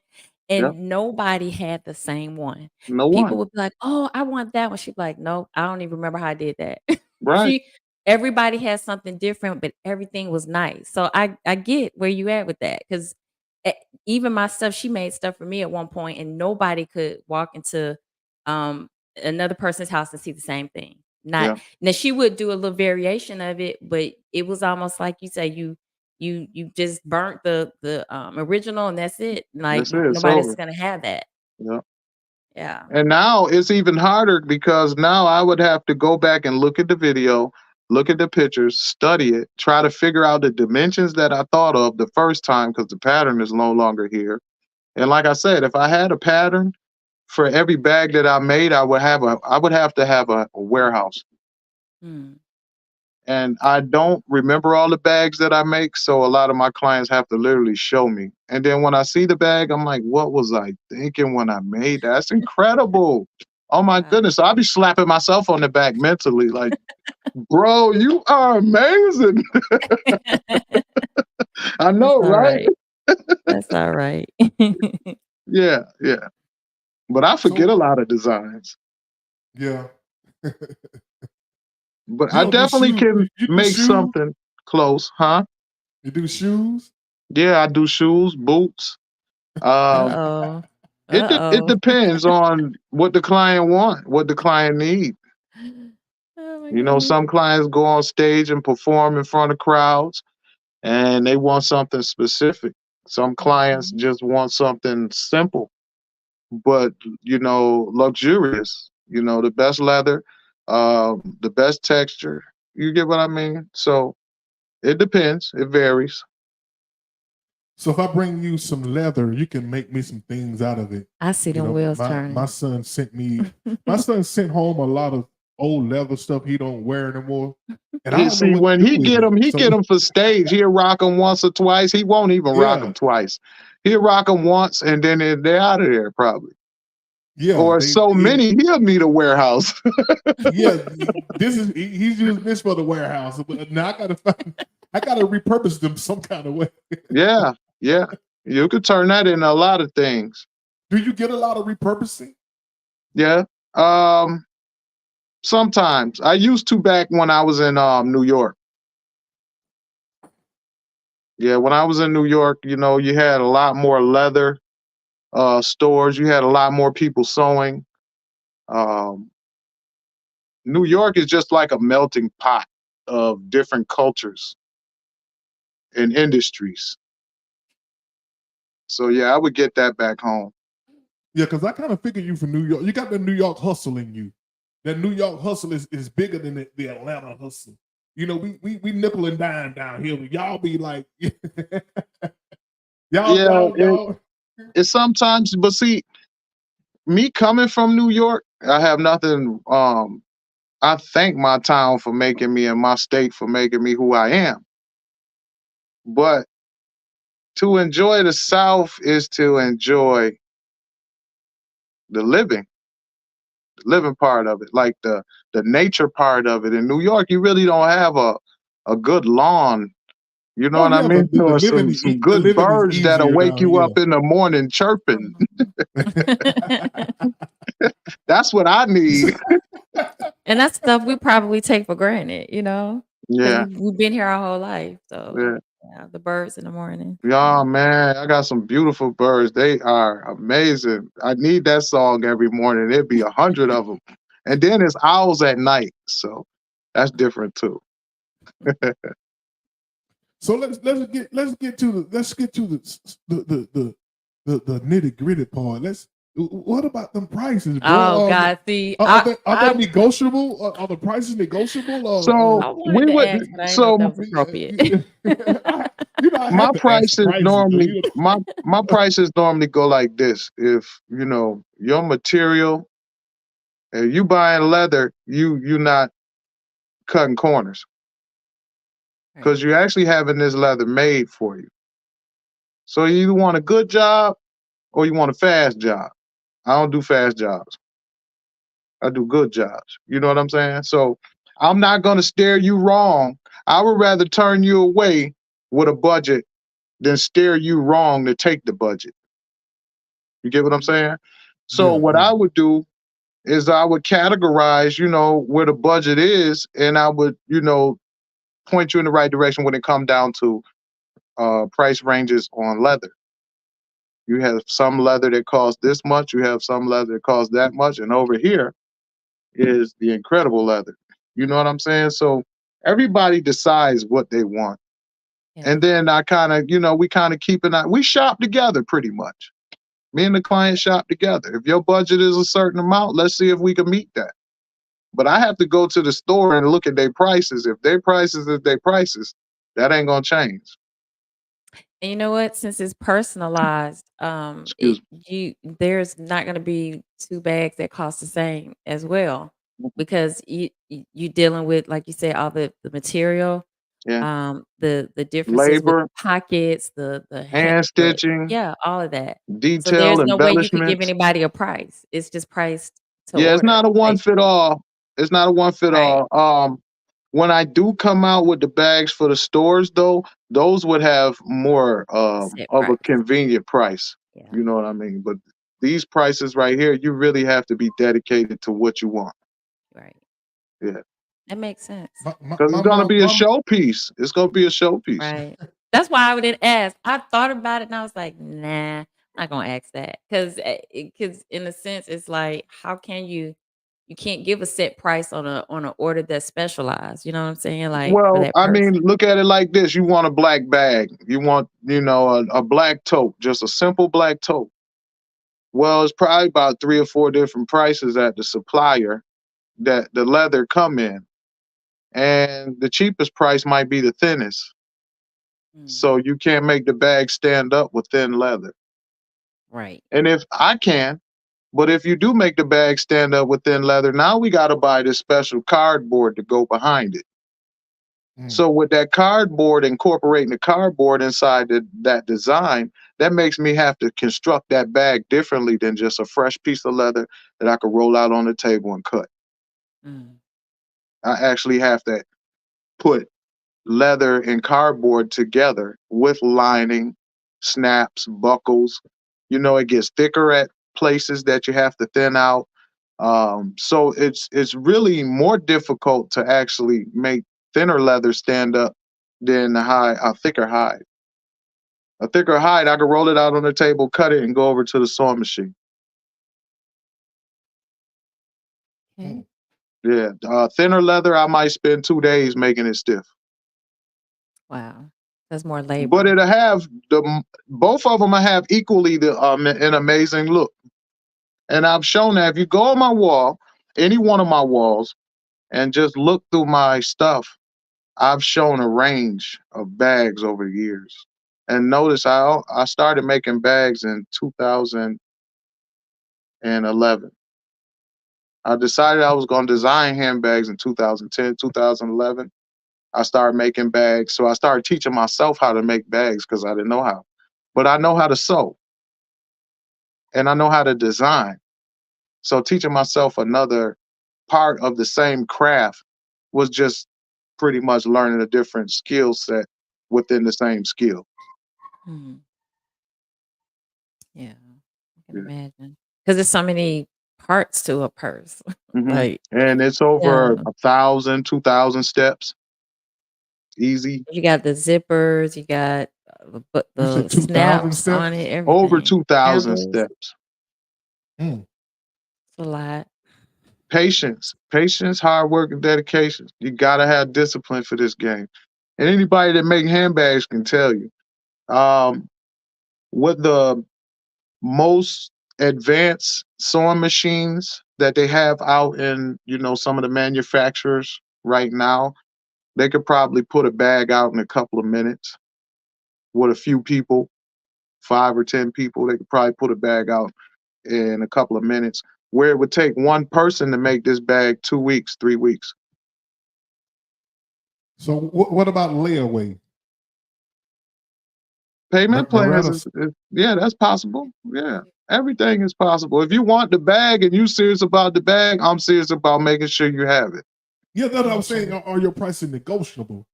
You know. So, like I said, when I go to the leather store, their price is their price. When I go to the grocery store, them eggs Exactly. is them eggs. You get what I'm saying? Yeah, So, exactly. yeah, it don't change. And that's kind of why I moved to a bigger city, is because the negotiation. And back home, before I started really blowing in Atlanta, I couldn't sell one of my leather handbags for over $40. A whole leather bag. Oh, that's too much, bro. I got, 50, 40. You get what I'm saying? So Yeah. I'm selling these bags, but I'm still learning. So that's the cost that I had to eat.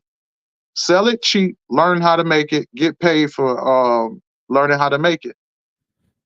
But you invest so much time over the years and dedicate so much time to learning to at some point that expertise need to pay off. Mm-hmm.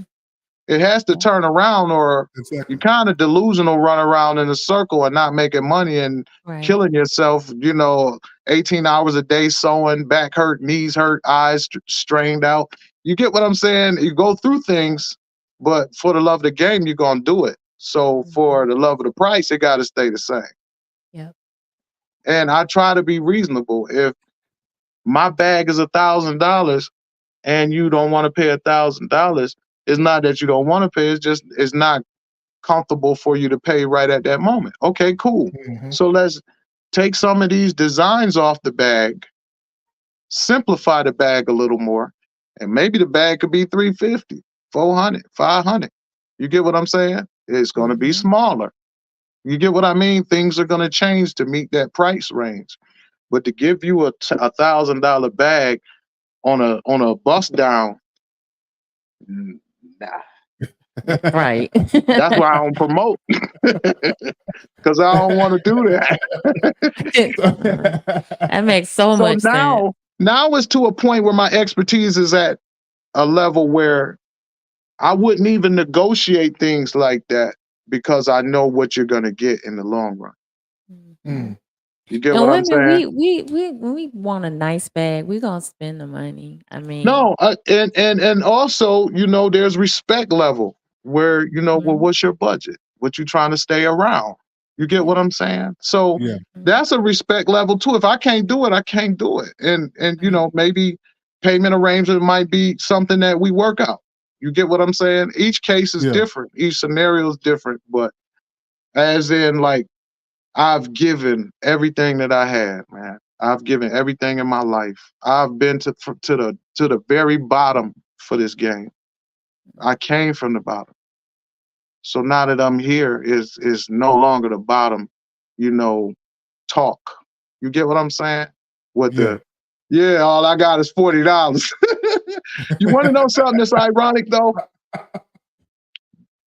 Everybody, once I started really, really doing my bags in Atlanta, everybody was buying my bags back home.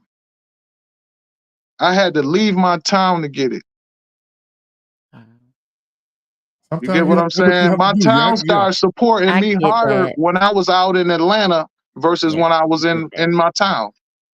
I already understand that. Well, maybe I Yeah. need to go. Maybe I need to go to New Yeah. York. Maybe Nothing Atlanta. to go bad support. about the town. It's just that sometimes you have to leave Of course. and actually expand elsewhere for, Right. the people that already know you, Right. to see that you are capable Absolutely. I've and seen worth it.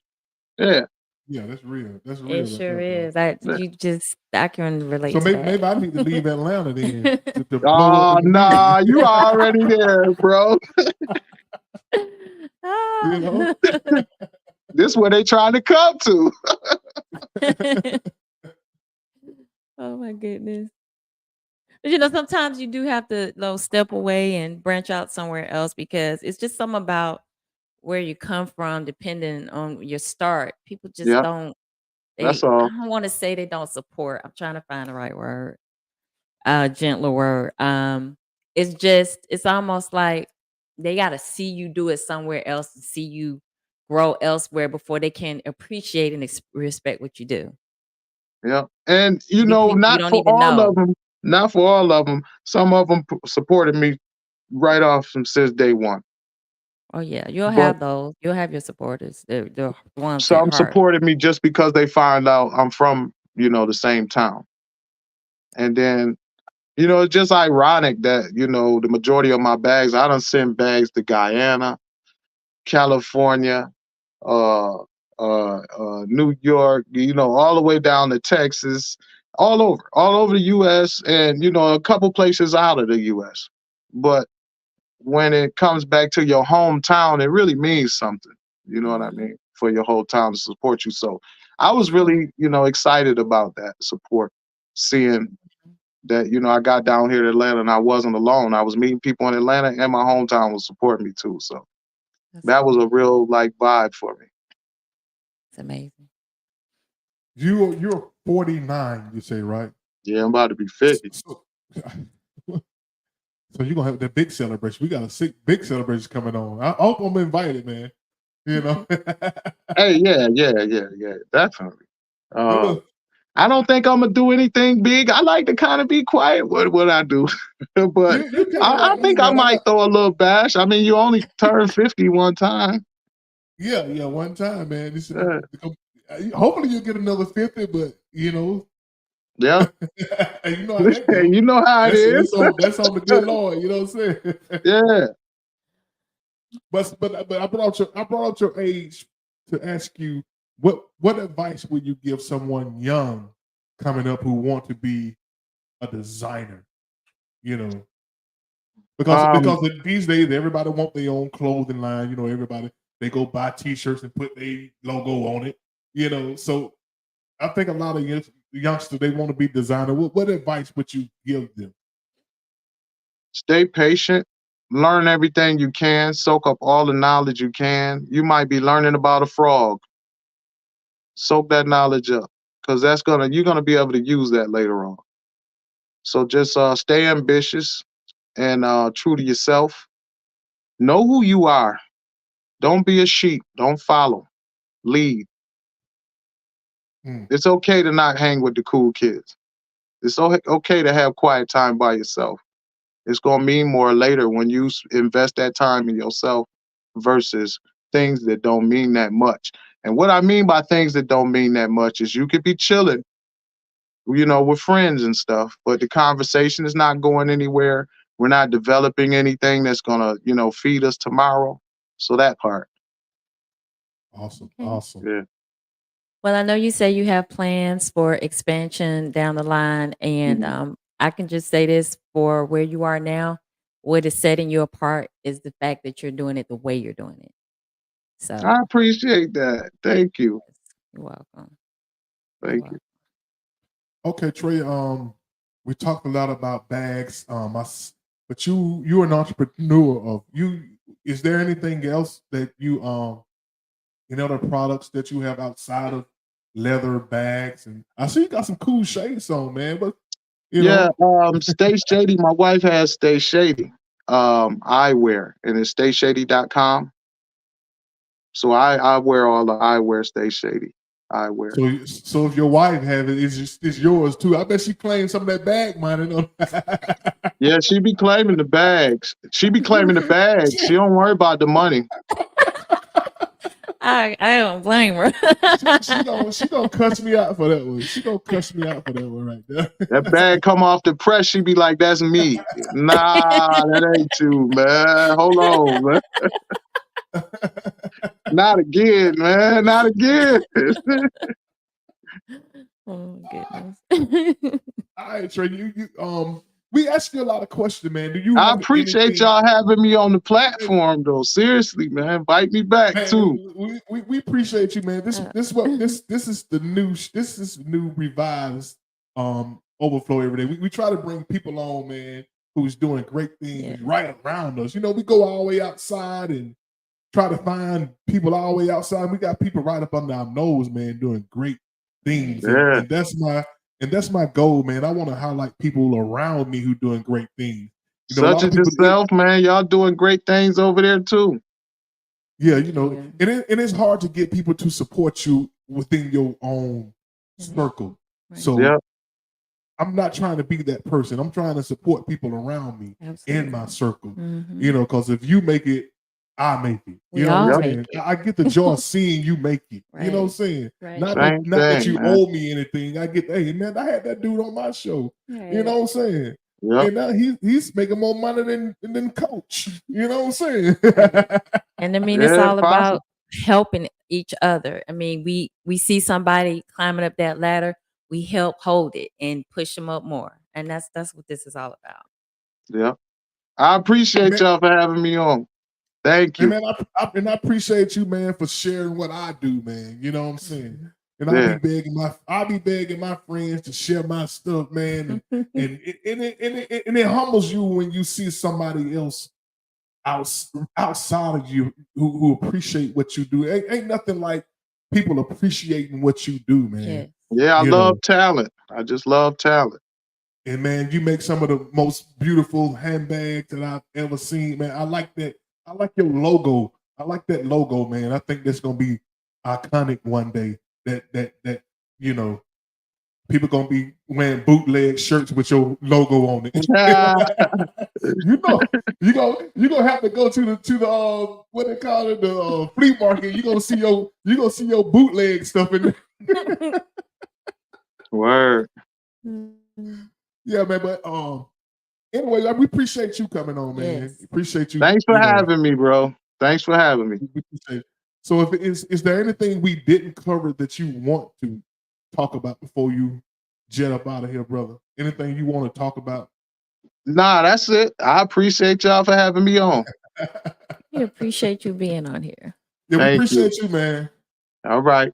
Y'all All take right, well, care.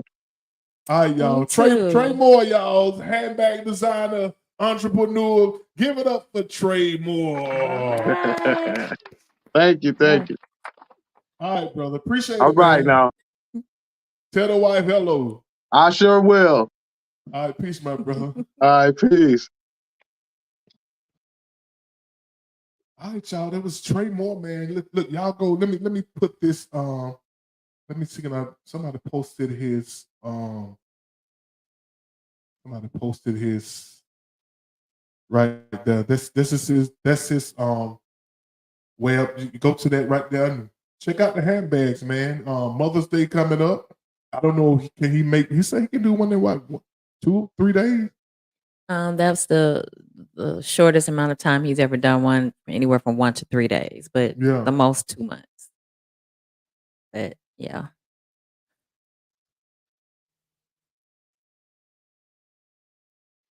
All right. So I'm hoping that everybody got a chance to really absorb all of the greatness of the guests that we had, and hopefully they are inspiring to you. I know they've all been inspiring to me up to this point, every guest that we've had. And remember, if you know somebody or you yourself have an amazing business that you are working on, that you have established, please know that you can come on here and we're going to help push it out. Absolutely. So there again. There's Trey Moore website, and don't forget, Anthony Hogan is running for sheriff of Cobb County. Y'all support the brother, man. The young brother. He will be the youngest sheriff ever to serve. I think in Georgia, he's 28 years old, but the brother has a lot of experience. This is a new day, man. We got to start trying stuff a new way. We got to start doing stuff a new way, man. And if the brother think he can get the job done, look, I'm gonna do all I can to help get him elected as sheriff of Cobb County. Look, I need some people on my side on high places. I don't know about y'all. I want to be able to drive through Cobb County and say, I know Mr. Hogan. I know Sheriff Hogan. Y'all can't do nothing to me. I got his personal number. You know what I'm I saying? hope and pray he wins. Like, I'm excited for him, his family, for our community. Because again, I'm all about our community growing together, being built up. So we can be able to say we're good at things. We're great at things too. I mean, we're better than what we've been portrayed in the world. We're better than that. We can do a lot of things, and a lot of great things. Absolutely, y'all. And I appreciate y'all. Look, let's do. We're gonna do a little a little this or that. We do this thing we call this or that, y'all, and we want to see where everybody. I meant to do that with all the hosts and ask them. You know what we'll do it with the people who left on, y'all. Yeah. Okay, we're gonna run this thing down. Highs or hunts, y'all. Post in the comment section what y'all like. Which one y'all like the best? Now I've never. Some people think ketchup tastes different. It does. I do not disagree with that. So which one you like the best? I like hunts. You like hunts? I do. I'm a Heinz guy. So if you go to the grocery store, don't you got to go get. I said we can't do that. But I eat it, but I go to the store and buy hunts, y'all. That's what I'm gonna buy. Okay. Dunkin' or Starbucks? Oh, we already know Dunkin' the answer to that. You gonna call me bougie? I like Starbucks. See, you ain't real. See, this ain't gonna work out. You know what I'm saying? See, Starbucks is like iPhone. Stop it. Let me tell you something. Let me tell you something about bougie people. No.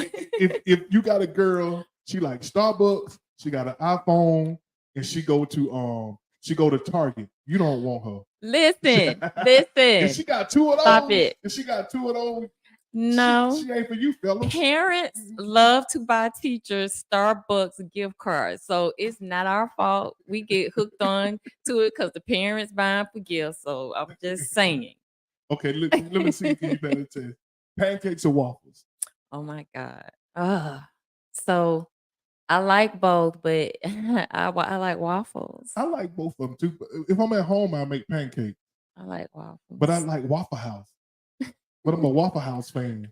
You know what I'm saying? So I like them both too. But if I'm at home, I got two waffle machines that I don't use, but I'd rather make pancake. Pancake tastes better at home for some reason. Yeah, they do. I don't like other people's pancakes. Well, see, I like pancakes when I'm out, and I like waffles at home. You're like, what? You tripping, Shawty. Okay, we did a whole show about this. Android, iPhone to Android. Okay, Android. Yeah, we are. Android. I got an Android. See, I think that when we connected, I think that when you get an iPhone, I don't know what you no more. I'm serious though. I don't like people with iPhone. My mama got an iPhone. Not saying I don't like my mama. Look, if she right on key, she posted iPhone. Look, my mama, she don't post an iPhone. My mama used to have Android. My sister talked her into getting the iPhone. My mama ain't really. My sister's a bougie. And they tricked my mama into getting an iPhone. So my mama thinks she all that now. You know what I'm saying? All righty then. She is all that. Okay, we got one more, y'all. Tacos, y'all like soft or hard tacos? I'll let you answer that first. You like it soft? No, you answer first. You like it soft or hard? I don't like the way that sounds. I'm not answering. I'm not answering that first. You answer it. Let's say crunchy or soft.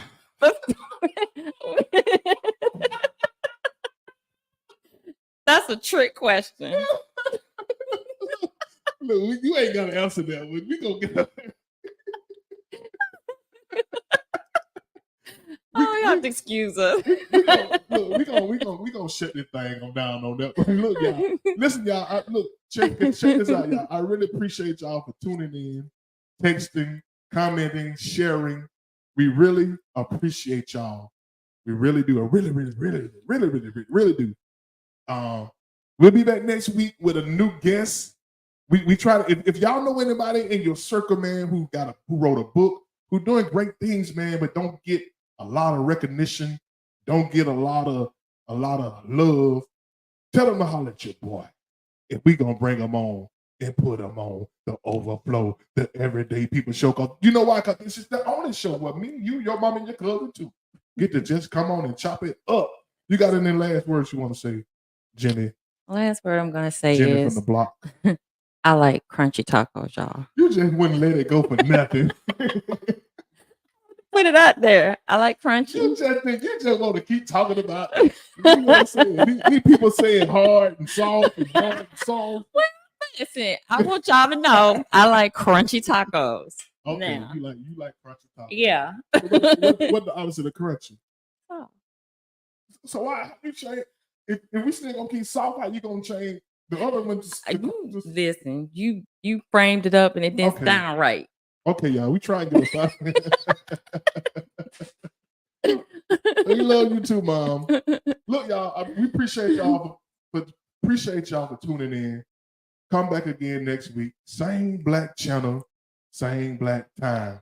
And guess what, y'all? Hold on, we're gonna give y'all a hand. Give them a hand. Give them a hand. All right. For tuning in, y'all. For tuning in. I love y'all. We love y'all. And guess what? Ain't nothing y'all can do about it. All right, y'all.